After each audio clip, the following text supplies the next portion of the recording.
Hey, welcome back. 5 Minutes with Mark. I'm Mark. It is time for the hugest day, the hugest month, the beginning of 2026. We are right now starting our March push, and I got my very good friend Randy McCreary right over here. Randy, come on over here. Let's talk a little about the Kirby business. Thanks for having me in, sir. Appreciate it. It's an honor to be in with 5 Minutes with Mark. My pleasure. You know we're live. We're live, all right? All right. Here's what I wanted to ask you.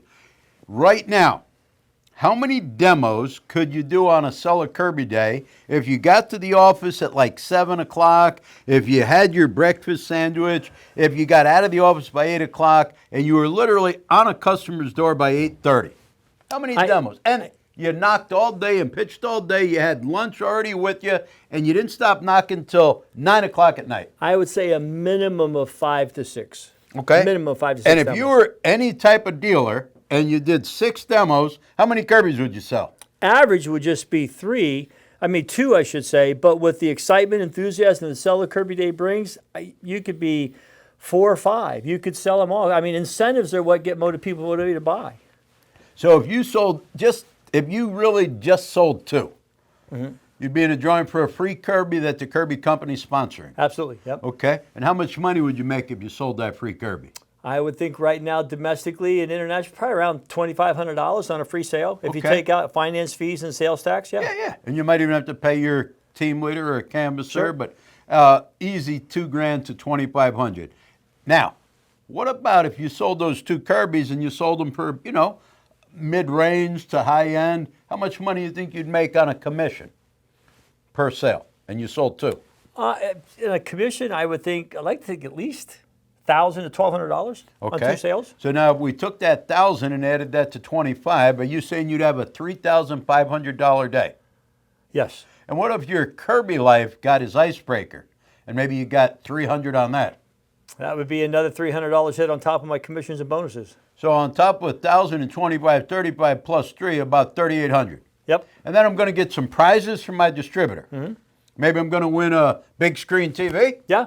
Maybe I'm going to win a little TV. Yep. Maybe I'm going to win a Yeti cooler. A Bose surround systems. Oh, I like that. Zipper portfolios, a lot of cool stuff. Oh, and that's stuff that the Kirby company's sending out. Yep. So you're telling me the beginning of this push month, the first Saturday of the month, Saturday, March the 7th, I could make money beyond my wildest dreams, like thousands and thousands of dollars, win some prizes, put myself in a position to win the pro club, and then you think at the end of the month, if I worked really hard all month, could I go from being a dealer to being a team leader? I would probably. Because I have a license. Right. And I'll buy a little vehicle.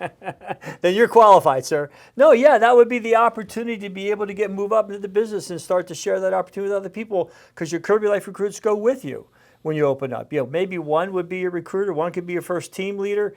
You'd be open and running, and I don't know. Sell-A-Kirby days that I was involved in as a dealer were kind of like life-changing days for me. They showed me the opportunity, the money I could make, the incentives that were out there, and it just gave me a bigger picture on what I could do if I just did a little more. Because I always saw people being successful, and I thought, well, what were they doing that I wasn't? They were just doing more of all the right things, and that's all we did on Sell-A-Kirby days. Exactly right. And the cool thing about it, you got March, you've got May, you've got August, and you've got November. Normally on the first Saturday of every one of those push months, right? So now you've got 4 push months, 4 opportunities to kick some butt. But really, you're right. If you just got a small army and we did a whole bunch of demos, we're going to sell a lot of Kirbys. Yep. If I'm all by myself, I'm very limited in how many Kirbys I could sell. So as literally the manager of recruiting throughout North America, are you telling me all I got to do is get more people in my company? The only thing that differentiates really a high volume distributor from a low volume dealer or distributor is the number of people they have in their organization, which comes through consistent recruiting. So if I could tie this all, and I thank you, because I think that's exactly what we're thinking, and we're both on the same page, because Kirby is a pretty simple business when you think about it. You do 3 demos, you sell 1. You do 30 demos, you sell 10. Okay, but here's the thing. These people have a lot of dealers, a lot of team leaders, maybe a good DT network, but they've got people pitching Kirbys every day and selling a lot of product. So the top people in the Kirby world are the top people in the Kirby world because, They're the top recruiting distributorships.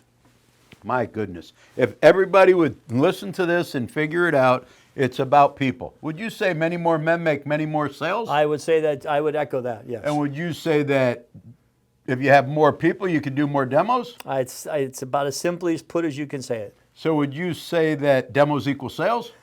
I would say that sales come from equaling demos, yep. So let's say it 3 times. Demos equal sales. Demos equal sales.